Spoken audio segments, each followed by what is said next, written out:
Bien, fundamentos bíblicos de la doctrina de la Trinidad. En esta clase estaremos estudiando una de las verdades que nosotros como iglesia creemos. Me refiero a la doctrina de la Trinidad.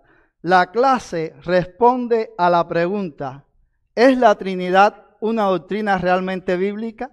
Y la respuesta más corta es sí. La Trinidad es una doctrina bíblica. Esta no es una doctrina inventada por los hombres, como algunos han dicho, que fue creada por el emperador Constantino. La Trinidad es una verdad que, aunque profunda, emana de la palabra de Dios.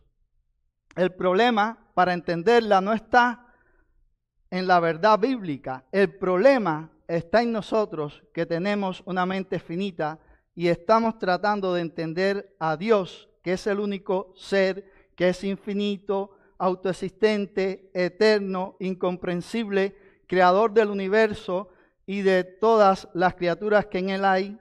Nuestra finitud como seres humanos es lo que nos impide comprender la grandeza y perfección del ser de Dios. Ahí es donde está la limitación para nosotros poder entender a plenitud esta verdad.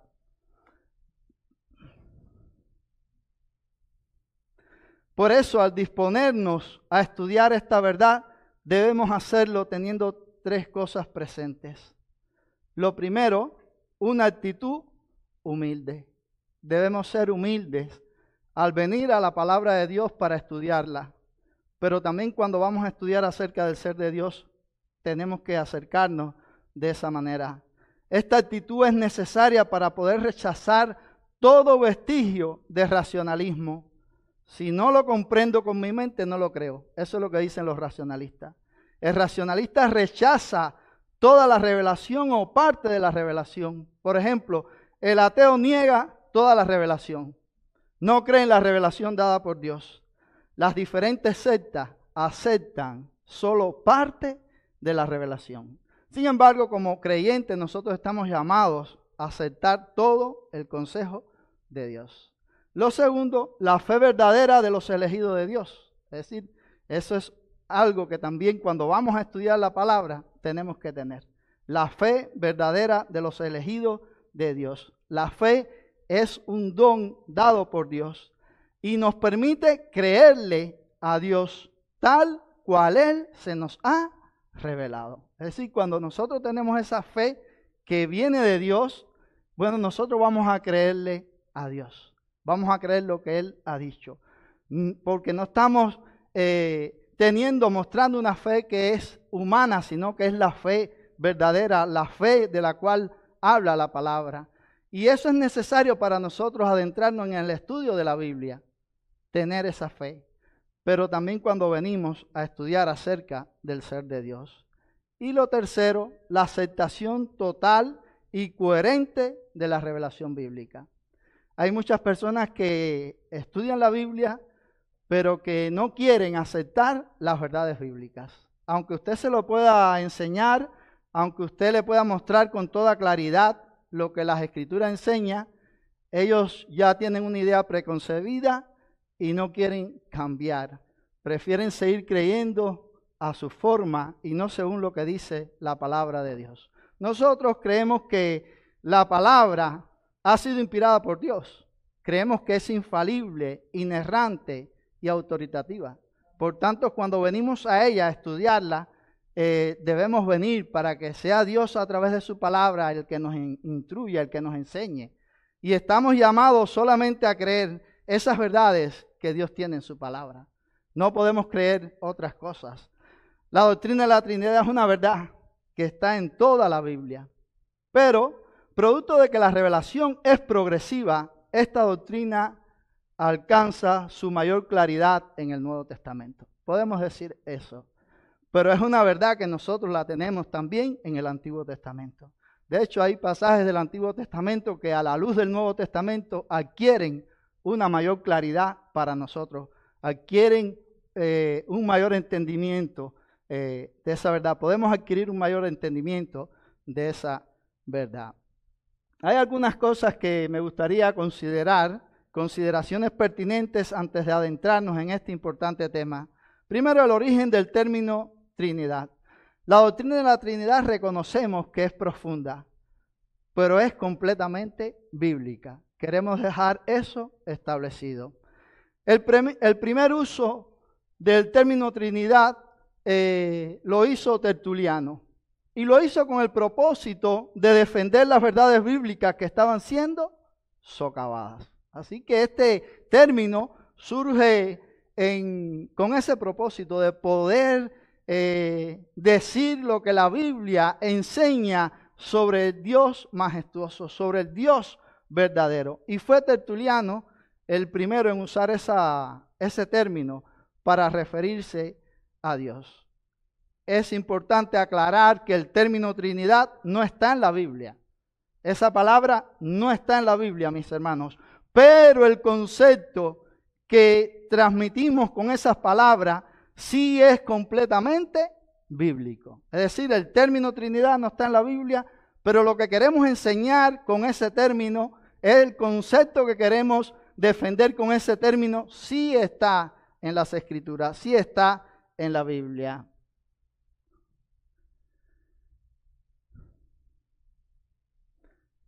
Ahí está el pensamiento de este teólogo. Le voy a pedir al hermano José, que me va a estar ayudando, que él lo lea. La definición de una doctrina bíblica en lenguaje que no es bíblico solo puede justificarse bajo el principio que es mejor preservar la verdad de las Escrituras que las palabras de la Escritura. Creo que estas son palabras bien acertadas. A veces algunos, como el término no está en la Biblia, tratan de disminuir la doctrina o decir que es falsa, pero creo que este teólogo habla de manera acertada al decir que lo más importante es poder preservar la verdad de las Escrituras, no la palabra de las Escrituras, sino la verdad que ella enseña. A nosotros nos gusta hablar conforme a la palabra y usar términos escriturales, pero hay momentos en que podemos usar algún término que nos ayude a definir alguna verdad que nosotros creemos. La doctrina de la Trinidad es un misterio. Eso es otra de las consideraciones que nosotros necesitamos tener. Ahora, debemos diferenciar lo que es un misterio y lo que es un enigma. El enigma es algo que nosotros no podemos conocer, que nosotros no podemos saber. Pero cuando nosotros usamos el término misterio para hablar de la Trinidad, lo que queremos expresar es que es una verdad majestuosa, una verdad grande, una verdad que está más allá de nuestra mente, pero que es una verdad que Dios nos ha revelado. Es decir, nuestra mente es finita y nosotros no podemos con ella comprender la infinitud y la majestad de Dios, del Dios Trino. Dios está más allá de nuestros razonamientos.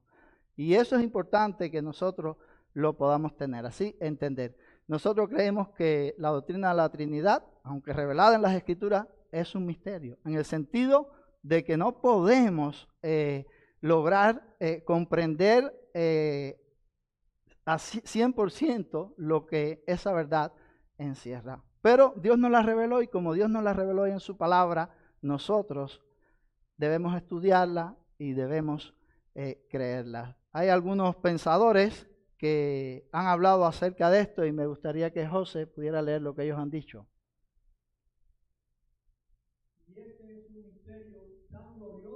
Que es revelado a nosotros en su palabra solamente.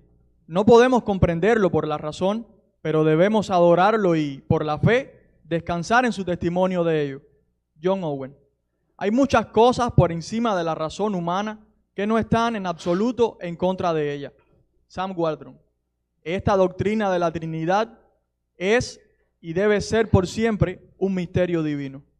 Así que así debemos nosotros ver esta verdad bíblica. Estos hombres fueron grandes siervos de Dios, grandes teólogos, estudiosos de las Escrituras, y aunque han enseñado de la verdad o enseñaron de esta verdad, pueden reconocer eso, que la doctrina de la Trinidad es y debe ser por siempre un misterio divino. La doctrina de la Trinidad es una verdad no irracional, como algunos han dicho, sino suprarracional, es decir, está más allá de nuestro entendimiento.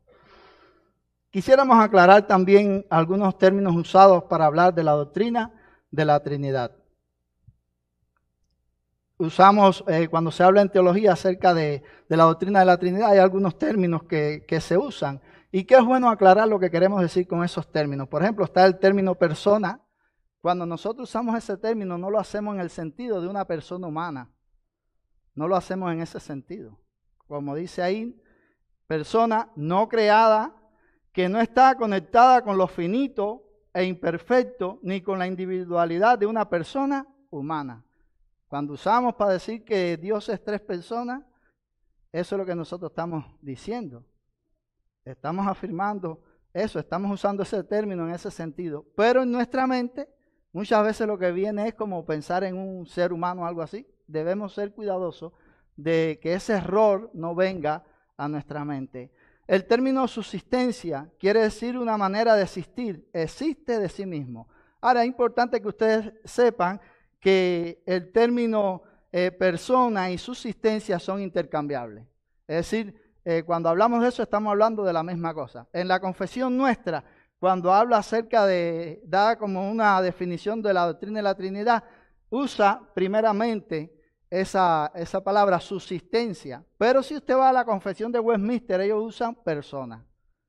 Y la confesión nuestra también más adelante habla de persona y eso, pero ellos tuvieron claro eso. Ambos términos son legítimos el poder usarlo. Pero como el término persona puede generar cierta, por eso creemos que los autores de la confesión usaron repetidamente subsistencia. Cuando hablamos de subsistencia, estamos hablando de persona. Eso es lo que estamos diciendo. Y también está el término sustancia. A veces hablamos de sustancia. Cuando estos credos usan la palabra sustancia, no la usan en el sentido de que la esencia de Dios sea algo material. Cuando pensamos en sustancia, nosotros estamos pensando en algo que es material, que algo que es físico, que nosotros podemos tocar, que nosotros podemos ver, cosas así. La sustancia señala más bien lo que una cosa realmente es, su naturaleza intrínseca. Es decir, cuando aplicamos este término a Dios, estamos hablando de su naturaleza, pero no estamos pensando en algo que sea material, ¿ok? De hecho, la Biblia dice que Dios es ¿qué? Espíritu. Dios es espíritu, no es material. Y está el término pericoresis, que significa que si la esencia divina es común a cada persona de la Trinidad, entonces el Padre está en el Hijo y en el Espíritu, y el Hijo está en el Padre y en el Espíritu, y el Espíritu está en el Padre y en el Hijo.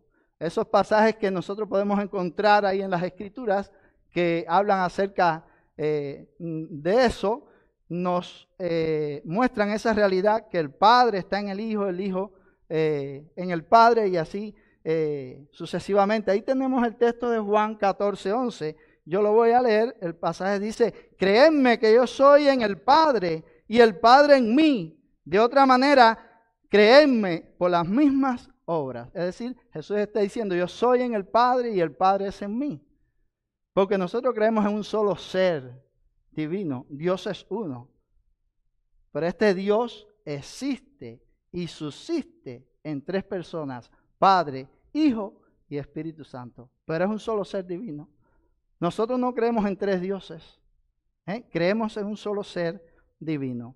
El término Trinidad, los cristianos lo usamos para afirmar algunas verdades que Dios ha revelado en su palabra sobre su naturaleza o su ser. Lo usamos para eso, para afirmar esas verdades que están en la palabra de Dios. No lo usamos para afirmar verdades que nosotros queremos decir, que nosotros queremos enseñar. Son verdades que emanan de la palabra de Dios. ¿Cuáles son esas verdades que son afirmadas al usar el término Trinidad? ¿O qué dicen los cristianos con el término Trinidad? ¿Qué queremos decir con el término Trinidad? Y ahí ese es el primer punto de nuestra clase. La doctrina de la Trinidad afirma que Dios es uno. Eso es lo que nosotros, una de las cosas que nosotros queremos decir con el término Trinidad. Dios es uno. Nosotros creemos en un solo ser divino. Dios es uno. La doctrina de la Trinidad rechaza toda forma de politeísmo. El politeísmo es la creencia y la adoración de muchos dioses. Y lo ha sido y ha sido común en muchas culturas antiguas y sigue existiendo en algunas religiones actuales. Es decir, el politeísmo es algo que nosotros conocemos, que nosotros vemos, de lo que nosotros sabemos. Es el creer en muchos dioses. Eso es el politeísmo. Ahora, el politeísmo es contrario al monoteísmo. Y nosotros los cristianos somos monoteístas porque creemos en un solo y único Dios. Nosotros somos monoteístas. ¿Qué es el monoteísmo? Bueno, el monoteísmo es la creencia en un solo Dios. Puse Dios ahí con minúscula porque me estoy refiriendo a todo y quise ponerlo ahí con minúscula. Ese es el monoteísmo, la creencia en un solo Dios. Ahora, las principales religiones monoteístas, porque no somos los únicos, son el judaísmo, el cristianismo, que somos nosotros, y el islam. Son las principales religiones monoteístas. Estas religiones comparten la creencia en un solo Dios, pero no creen lo mismo. Y quiero que eso lo tengamos claro. Es decir, se nos clasifica en ese grupo de monoteístas, pero eso no quiere decir que el Dios del Islam es el Dios nuestro.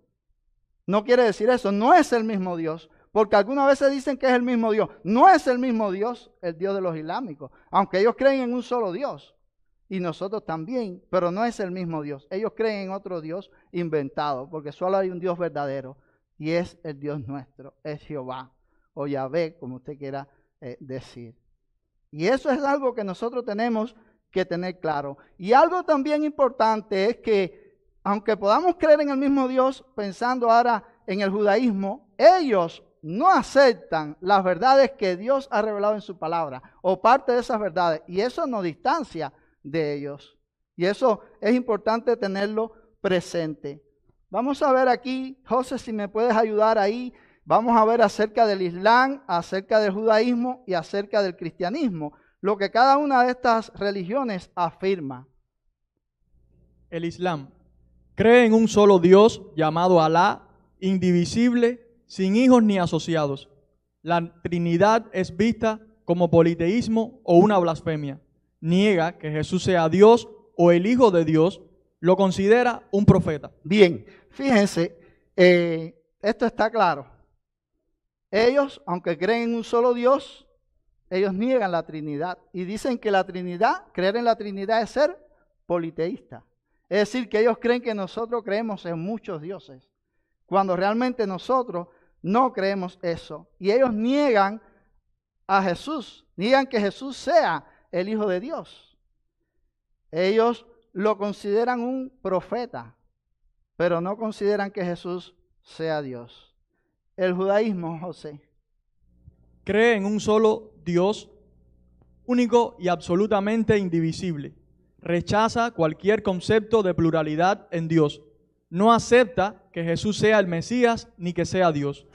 Y aquí alguno pudiera decir, mira, el judaísmo, ellos tienen, creen en el mismo Jehová, igual que nosotros, pero fíjese que dice ahí, creen en un Dios único y absolutamente indivisible.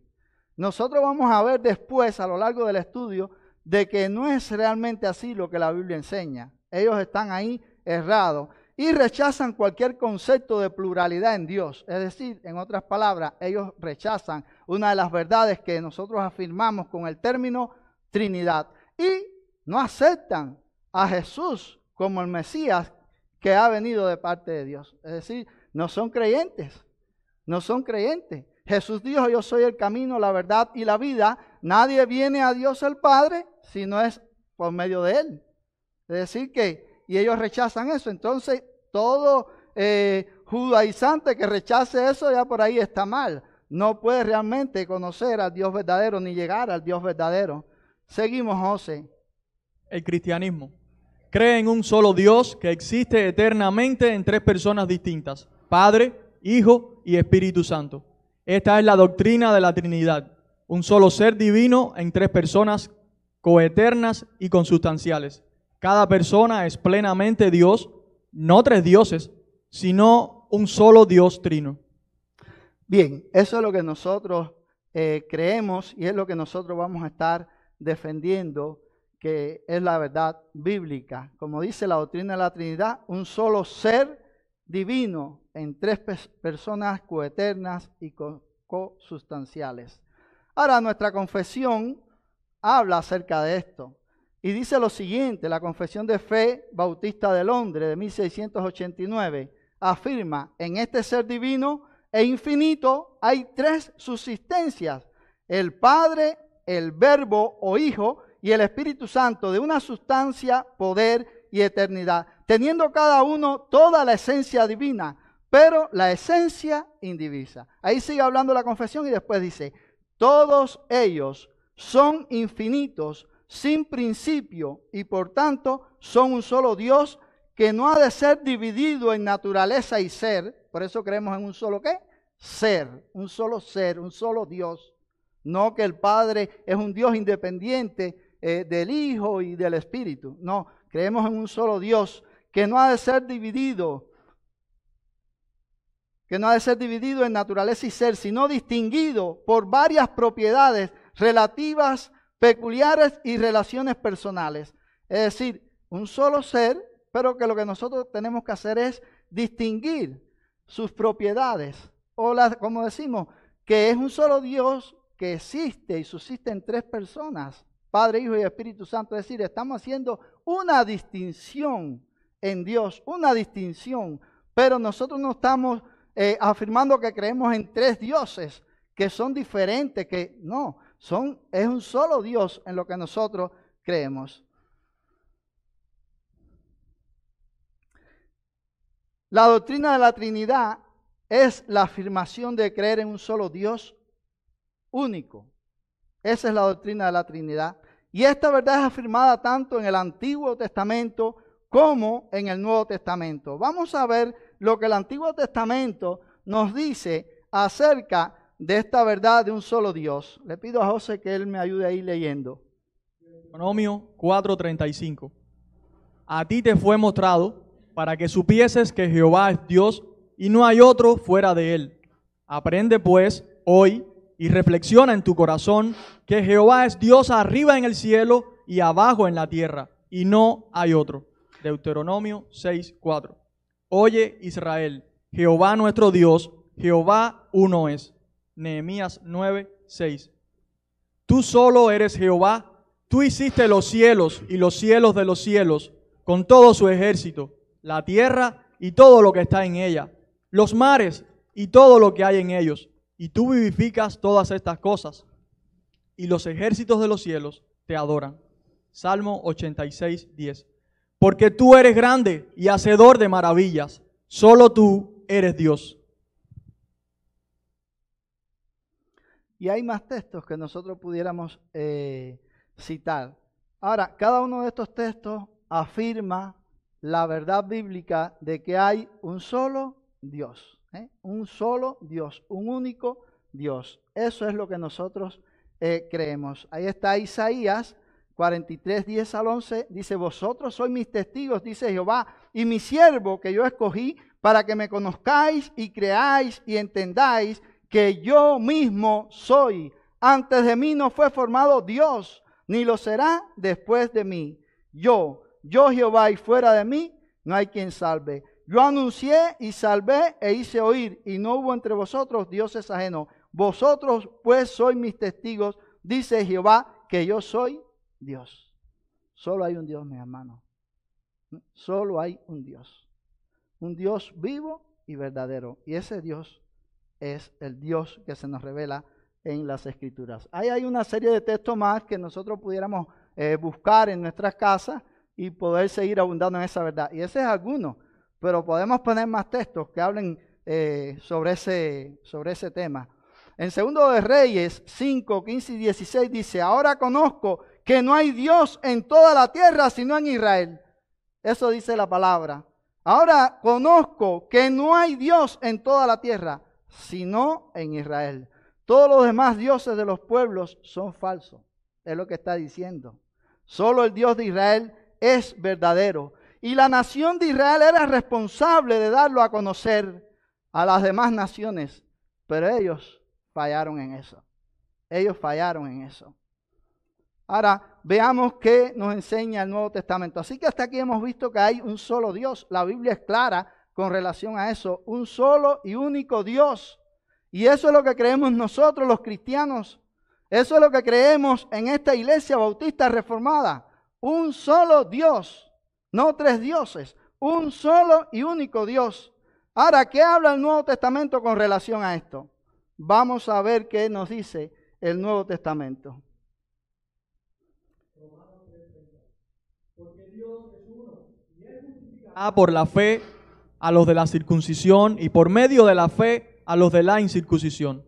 Primera de Corintios 8:4. Acerca pues de las viandas que se sacrifican a los ídolos, sabemos que un ídolo nada es en el mundo y que no hay más que un Dios. Gálatas 3:20. Y el mediador no lo es de uno solo, pero Dios es uno. Santiago 2:19. ¿Tú crees que Dios es uno? Bien haces. También los demonios creen y tiemblan. Cada uno de estos textos enseña que Dios es uno. Que Dios es uno. Y esos textos están en el Nuevo Testamento. Entonces, ¿qué debemos hacer con esta verdad? Tenemos que creerla. Porque nosotros creemos lo que las Escrituras enseñan. Nosotros no podemos decir, bueno, esto sí y aquello no. Tenemos que creer todo lo que las Escrituras enseñan. Aun cuando hay a veces verdades en las Escrituras que nos cuesta trabajo comprenderlas, que quizás podemos llegar hasta un punto, pero después no podemos seguir y nos gustaría conocer más. Bueno, sabremos eso quizás en el futuro o cuando estemos con el Señor podemos conocer más acerca de ciertos temas. Pero ahora, el hecho de que yo no entienda algo en totalidad no quiere decir que yo debo rechazar una verdad. Yo tengo que apropiarme de las verdades que están en las Escrituras. Por ejemplo, si la Biblia dice que Cristo es Dios y lo dice con toda claridad, yo tengo que creer que Cristo es Dios. Cristo es completamente Dios. Y nosotros creemos eso. Pero la Biblia también afirma que Cristo es hombre, que Él se hizo carne y que vino a vivir la vida que nosotros no podíamos vivir, a obedecer la ley, y que fue el que murió también en la cruz por pecadores para que el que cree en Él pueda tener vida. Ahora yo necesito creer ambas verdades, que Cristo es Dios completamente y que Cristo es hombre completamente. La Biblia enseña. ¿Y cómo puede ser eso posible? Bueno, eso es lo que Dios ha revelado en su palabra. Puedo lograr estudiar lo que la Biblia dice y conocer algunas cosas, pero puede ser que después diga, mira, ya no puedo seguir. De hecho, es un misterio cuando hablamos acerca de la unión hipostática, es decir, la unión de las dos naturalezas de Cristo, la naturaleza divina y la naturaleza humana. Eso es también parte de ese misterio que escapa a nuestro conocimiento. Todos estos textos bíblicos enseñan que solo hay un Dios, por tanto los dioses o ídolos que los hombres adoran son falsos, pues han sido creados por el hombre y son el resultado de haberse apartado de Dios. Si nosotros leemos ahí en Éxodo 23, nos podemos dar cuenta de eso. Allí dice, no tendrás dioses ajenos delante de mí. Todavía.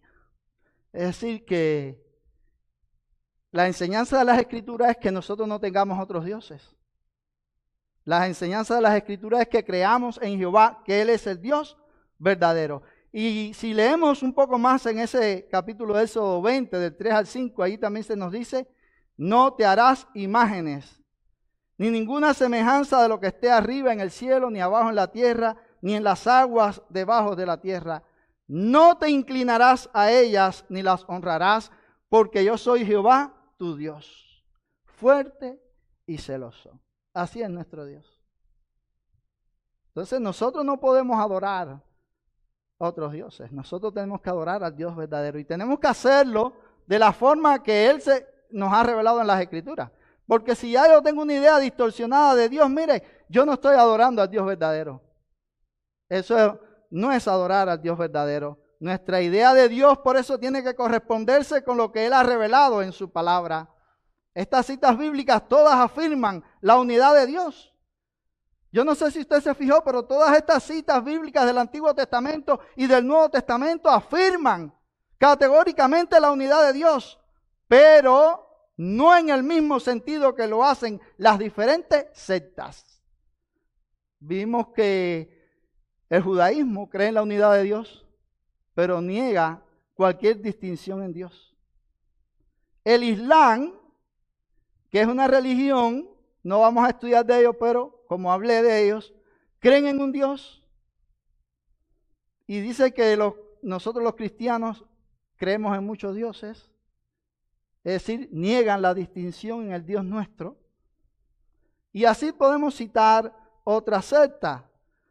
Por ejemplo, lo que las sectas antiguas y las modernas enseñan no es el concepto de un solo Dios que encontramos en la Biblia. Esto que acabamos de ver, eso no es lo que creen los testigos de Jehová. Ellos creen en un solo Dios, pero esa verdad ellos la distorsionan.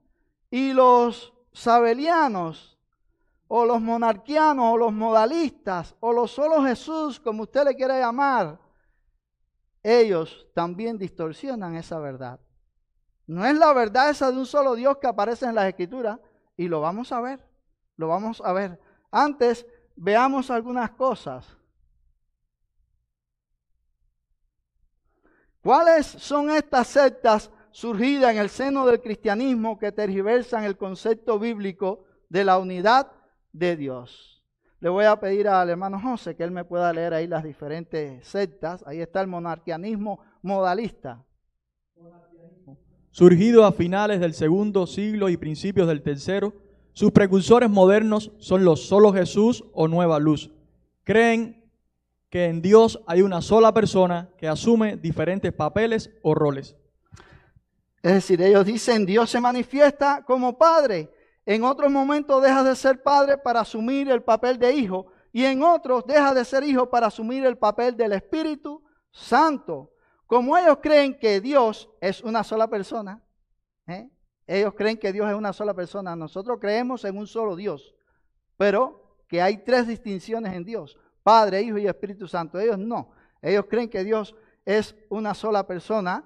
Por lo tanto, nunca pueden ser simultáneamente Padre, Hijo y Espíritu Santo. De hecho, no pueden existir comunión en Dios desde esta perspectiva antibíblica. Ahí no hay comunión en Dios. No hay esa comunión en Dios. Porque ellos creen en modo de manifestación, en papeles que Dios asume en determinado momento. Y eso entra en contradicción con las Escrituras, mis hermanos. Lo vamos a estar viendo en esta clase y en la próxima. Esto es un tremendo disparate, es una herejía que hace contradecir la Biblia. No se puede ser cristiano y sostener esta herejía. Y ahí están también los arrianos. Está surgida en el cuarto siglo. Sus precursores actuales son falsos testigos de Jehová. Sostienen una unidad absoluta en Dios y niegan tanto la divinidad de Cristo como la del Espíritu Santo. Es decir, ellos también sostienen la unidad, es decir, un solo Dios. Pero no es el concepto de un solo Dios que nosotros encontramos en las Escrituras. Y en ocasiones ellos también se refieren al Hijo y al Espíritu como dioses creados, haciéndolos inferiores al Padre. Y ahí también tenemos otro grupo, los neumatomacos, también conocido como macedonianismo. Esta herejía afloró en el siglo IV y negó la divinidad y personalidad plena del Espíritu Santo. Ahí está otra herejía, que negó entonces la persona del Espíritu. Donde no ha habido problemas en la persona del Padre, o ha habido menos problemas, casi todos admiten la existencia del Padre, pero entonces con relación al Hijo y con relación al Espíritu Santo es que ha habido sus dificultades y las diferentes sectas heréticas han abrazado esas enseñanzas.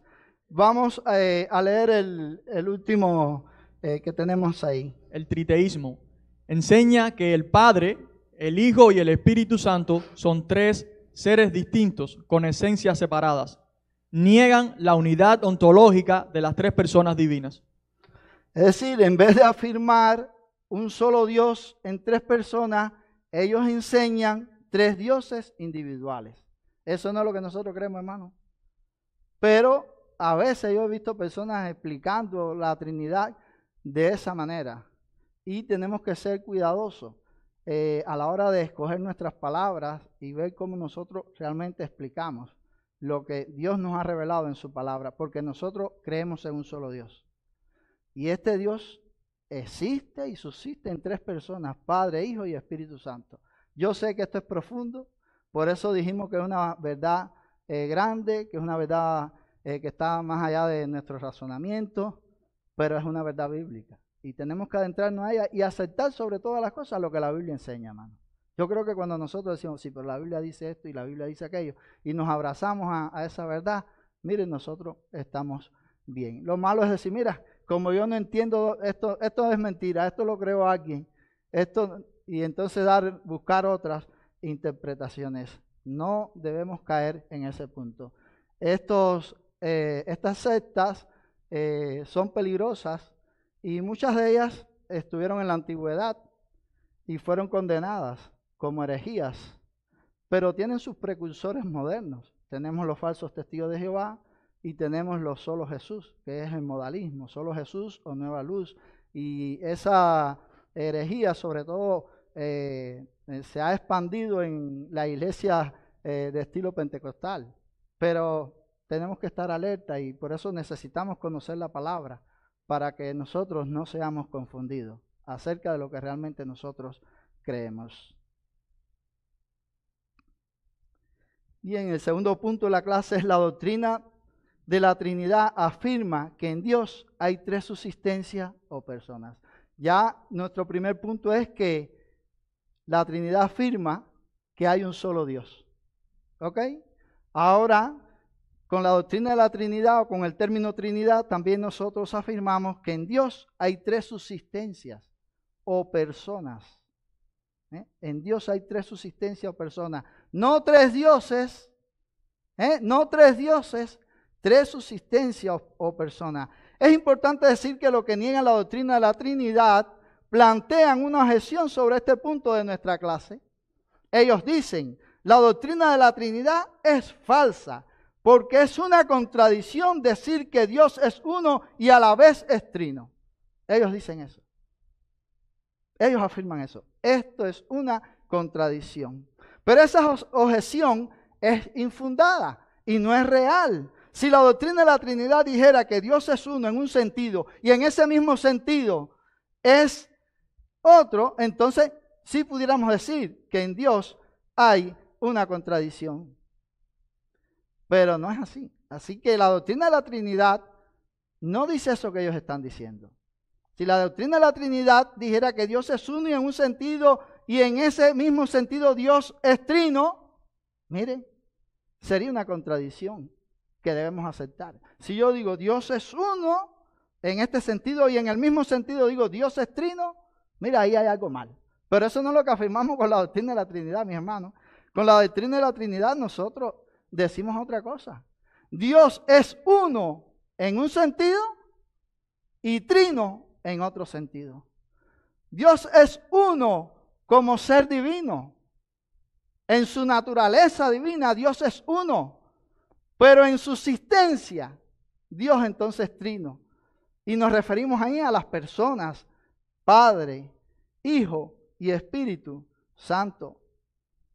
No hay tal contradicción como algunos quieren decir. Así que la existencia de un solo ser divino con tres subsistencias o tres distinciones de personas es algo que el hombre en su razonamiento natural jamás habría descubierto, porque solo es posible conocer esta verdad por medio de la revelación que Dios ha dado de sí mismo.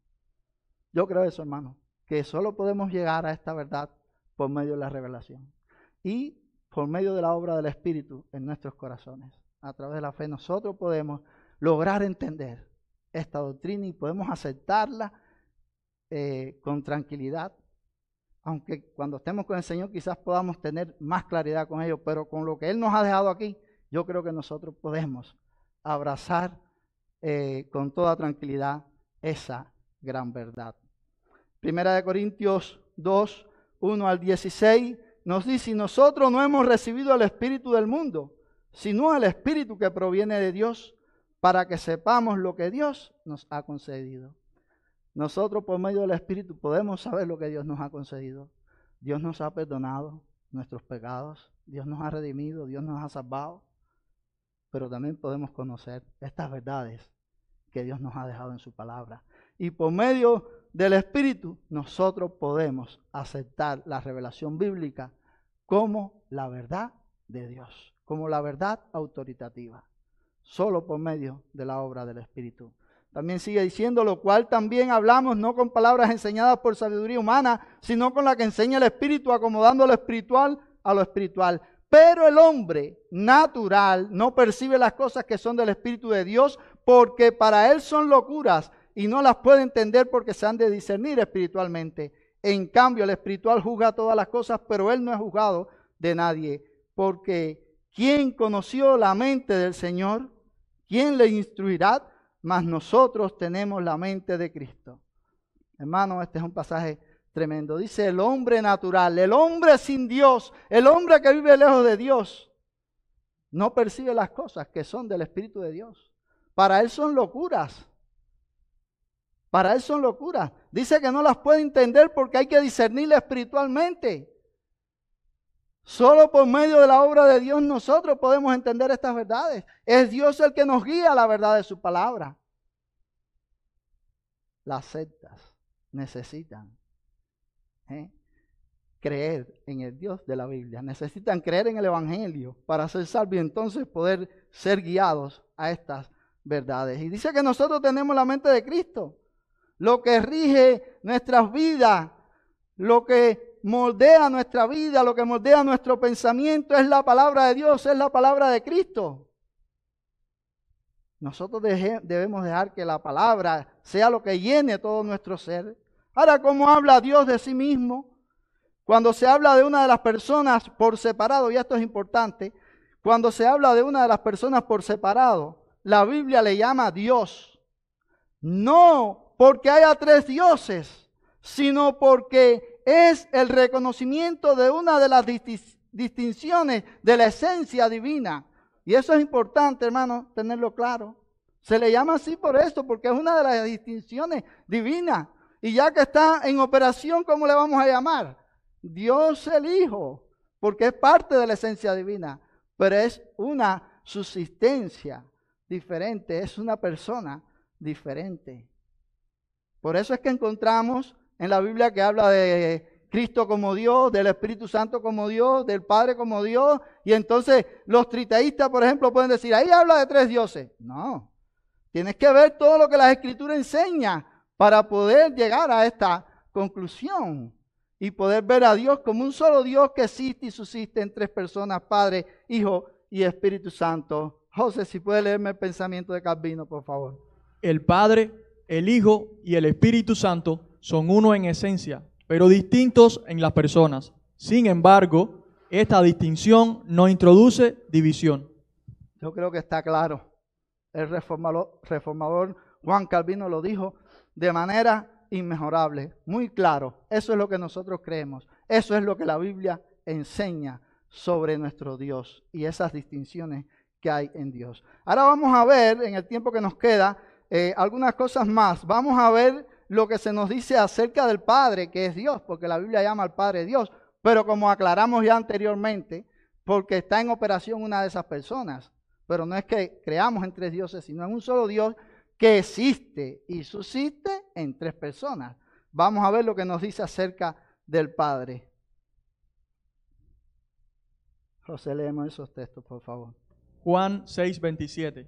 Trabajad, pero no por la comida que perece, sino por la comida que a vida eterna permanece, la cual el Hijo del Hombre os dará, porque a éste señaló Dios el Padre. Primera a los Corintios 8:6. Para nosotros, sin embargo, solo hay un Dios, el Padre, del cual proceden todas las cosas, y nosotros somos para Él, y un Señor, Jesucristo, por medio del cual son todas las cosas, y nosotros por medio de Él. Isaías 63:16. Pero tú eres nuestro Padre. Si bien Abraham nos ignora e Israel no nos conoce, tú, oh Jehová, eres nuestro Padre. Nuestro Redentor perpetuo es tu nombre. Bien, ahí vemos que se nos habla de Dios, el Padre. Y hay muchos textos más que nosotros pudiéramos buscar. Ahí al final aparecen varios textos, pero hay muchos más. Hay muchos textos más. Yo estaba poniendo ahí y dije, ya no puedo seguir poniendo textos porque ya son muchos. Así que la Biblia afirma y habla acerca de Dios, el Padre. La Biblia también nos habla acerca de Dios, el Hijo. Y aquí hay una serie de pasajes también que debemos ver. Ahí está el pasaje de Juan 1:1. Dice, en el principio era el Verbo, y el Verbo era con Dios, y el Verbo era Dios. Este es un pasaje que los testigos de Jehová lo han distorsionado y al final ellos dicen, cambian lo que dice que el Verbo era Dios, dice que el Verbo era un Dios. Es decir, para decir que era alguien inferior, alguien que no tenía la naturaleza divina. Es un error, es una mala traducción del griego. Como nosotros lo tenemos en la Biblia Reina Valera, es de la forma correcta. Está bien traducido. No hay error ahí en afirmar que Cristo es Dios. Ahora, en este pasaje, cuando dice el término griego en era, indica existencia continua. Es decir, que el Hijo de Dios, Cristo, tenía una existencia continua. Es decir, en otras palabras, es eterno. Y ahí hay algunas cosas que yo puse. En el principio era el Verbo, y esto nos habla, el término logo, traducido verbo, se refiere a Jesús, la segunda persona de la Trinidad. La palabra era, en griego indica existencia continua, apunta al Hijo de Dios como ser eterno. Entonces ahí ese texto nos está diciendo que Jesús es Dios, que Jesús es Dios eternamente. No un Dios que tuvo un principio, es decir, que empezó a existir en algún momento o que es inferior al Padre. No, Jesús es igual al Padre. Sigue diciendo, y el Verbo era con Dios. El texto es sumamente claro. El mismo término era junto con, habla de la relación íntima y perfecta que existe entre el Padre y el Hijo. La idea es que están uno frente al otro en perfecta armonía. Esta relación íntima y perfecta es cierta de toda la Trinidad o Trinidad. Y también el Verbo dice al final, y el Verbo era Dios. Esta frase enseña no solo la existencia continua y eterna del Verbo, sino que el Verbo era Dios mismo, poseyendo la misma esencia o naturaleza que Dios, el Padre. Eso es lo que enseña ese texto. Ellos lo han cambiado en su Biblia, ese y muchos otros textos más, aunque le faltó a algunos por cambiar, que con su propia Biblia nosotros podemos rebatirlo, pero este es un texto clave. Este es un texto clave e importante que nos enseña acerca del Hijo y dice que el Hijo es Dios, que Cristo es Dios, que se encarnó. Y Jesús tuvo principio como humano, pero no como divino. Cristo es eterno. Y eso es lo que nos está enseñando el texto. Tenemos ahí el pasaje de Juan 10, 30 al 39. Yo y el Padre, uno somos. Este pasaje es importantísimo porque está hablándonos Jesús y dice, yo y el Padre uno somos. ¿Qué quiere decir? De una misma esencia, de una misma naturaleza. Y entonces ahí tenemos también la unión del ser divino, porque es de la misma esencia, la misma naturaleza, es Dios, y a la misma vez vemos la distinción de personas. Cuando uno no cree en la doctrina de la Trinidad, entonces uno se encuentra con estos textos y uno no sabe cómo explicar lo que va a decir. Tiene que estar inventando otras cosas. Ahora, los judíos entendieron perfectamente lo que estaba diciendo Jesús. Si nosotros leemos todo el pasaje, dice, entonces los judíos volvieron a tomar piedras para apedrearle. Jesús les respondió, muchas buenas obras os he mostrado de mi Padre. ¿Por cuál de ellas me apedreáis? Le respondieron los judíos, diciendo, por buena obra no te apedreamos. No es por eso, no es por las cosas que tú has hecho, es por lo que tú has dicho, sino por la blasfemia, porque tú, siendo hombre, te haces Dios. Sigue diciendo, si no hago las obras de mi Padre, no me creáis. Mas si la hago, aunque no me creáis a mí, creed a las obras, para que conozcáis y creáis que el Padre está en mí y yo en el Padre. Procuraron otra vez prenderle, pero él se escapó de sus manos. Hermano, los judíos entendieron bien que Cristo estaba diciendo que él era Dios, que él era Dios. Ellos lo entendieron a la perfección.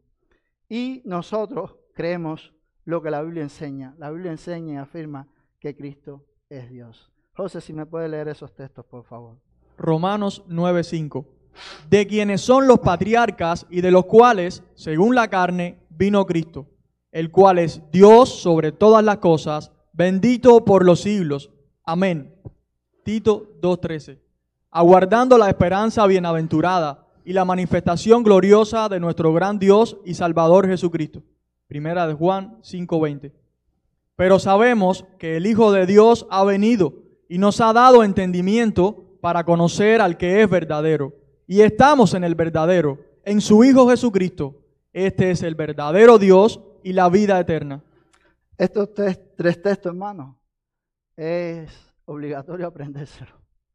Son textos que para mí, contundentes. Hay que conocerlo.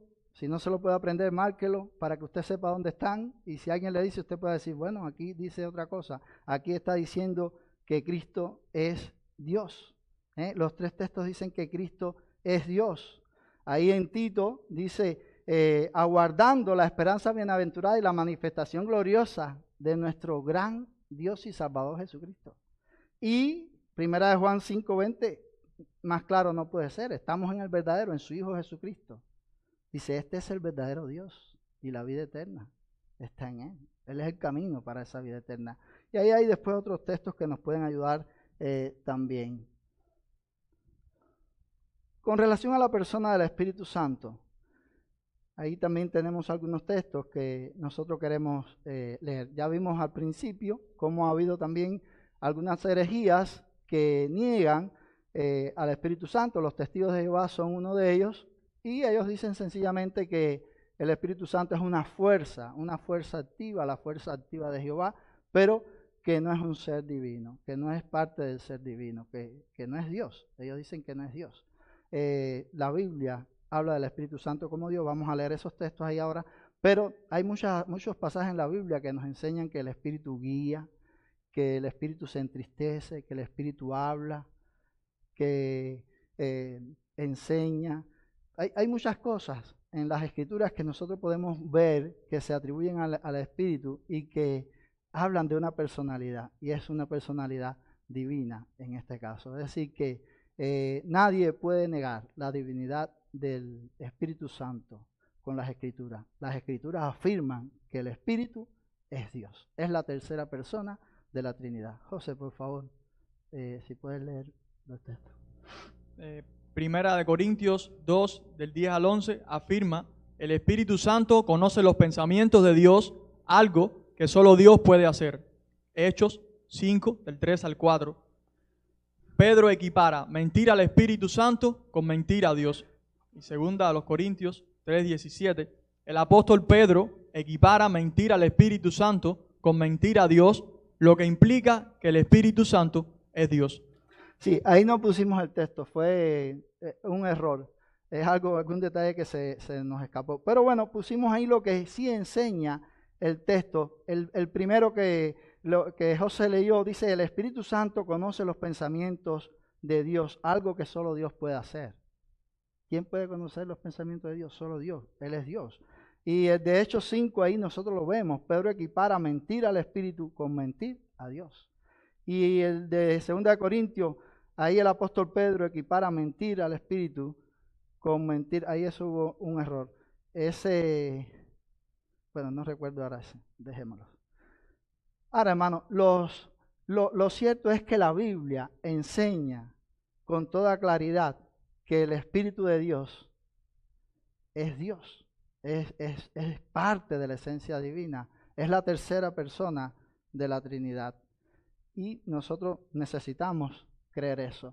Ahora, ahí tenemos un cuadro, y ese cuadro tiene que ver con los atributos. Ahí están los atributos de Dios, ahí están, no están todos, solo pude poner algunos que entendí y busqué ahí las citas bíblicas, Ahí están del Padre, del Hijo y del Espíritu Santo, donde usted puede encontrar esos atributos. Y eso nos dice que es un ser divino, es el mismo ser divino, pero a la misma vez vemos la subsistencia o las personas en ese ser divino.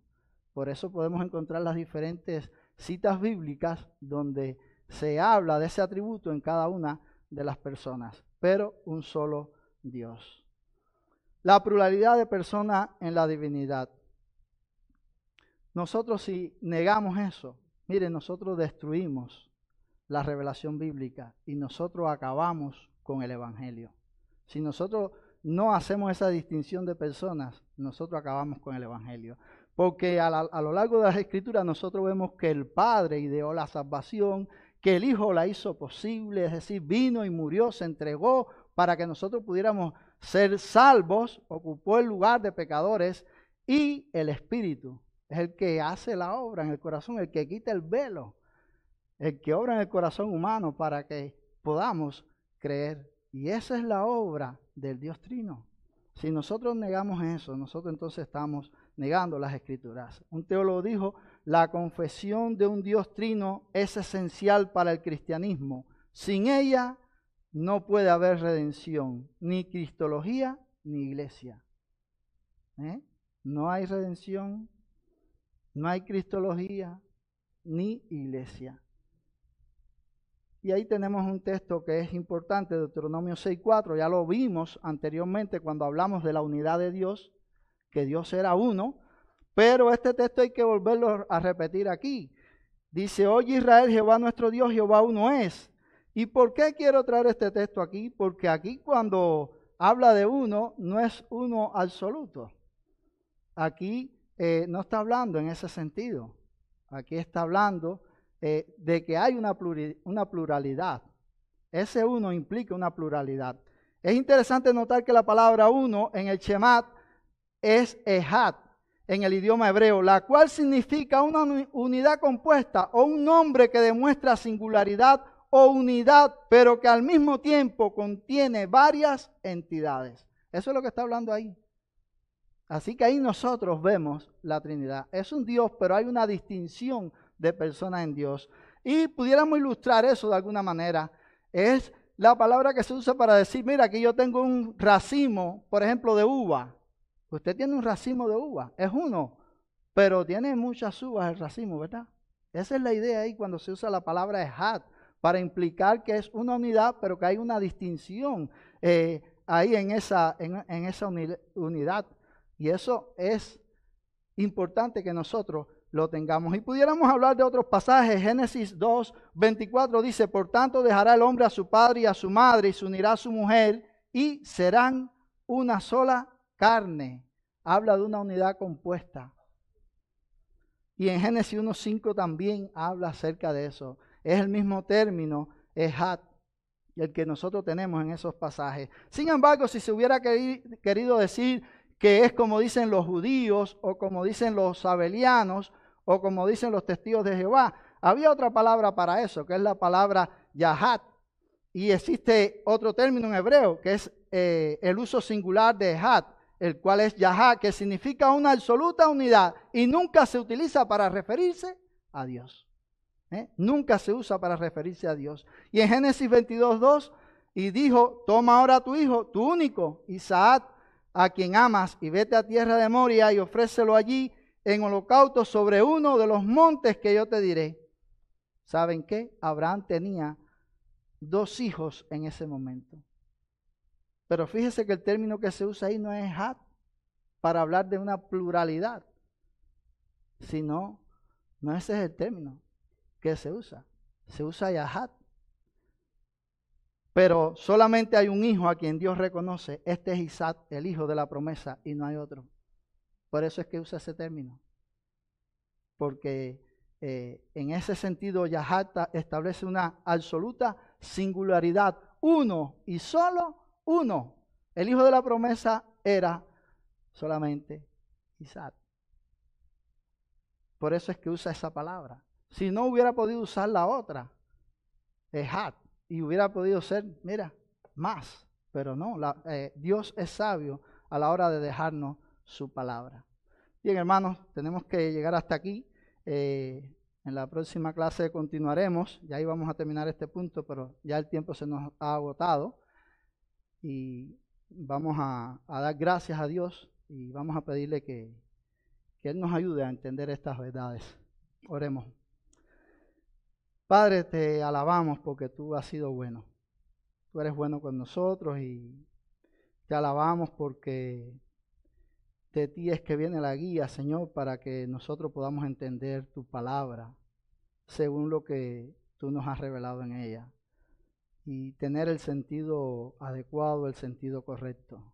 Te pedimos que tú nos libres de las herejías y que tú nos prepares, Señor, para nosotros poder compartir tu palabra y enseñar tu verdad y hacerlo con humildad, Señor, pero siempre defendiendo lo que tú nos has dejado en tu palabra. Padre, ayúdanos y continúa transformando nuestras vidas a la imagen de tu Hijo. Y ahora, Señor, también te pedimos que tú nos sigas guiando en el resto de las actividades, en el culto de adoración, y que tú hables a nuestros corazones por tu palabra. Usa al pastor Joel, Señor, en la exposición. En el nombre de Cristo. Amén.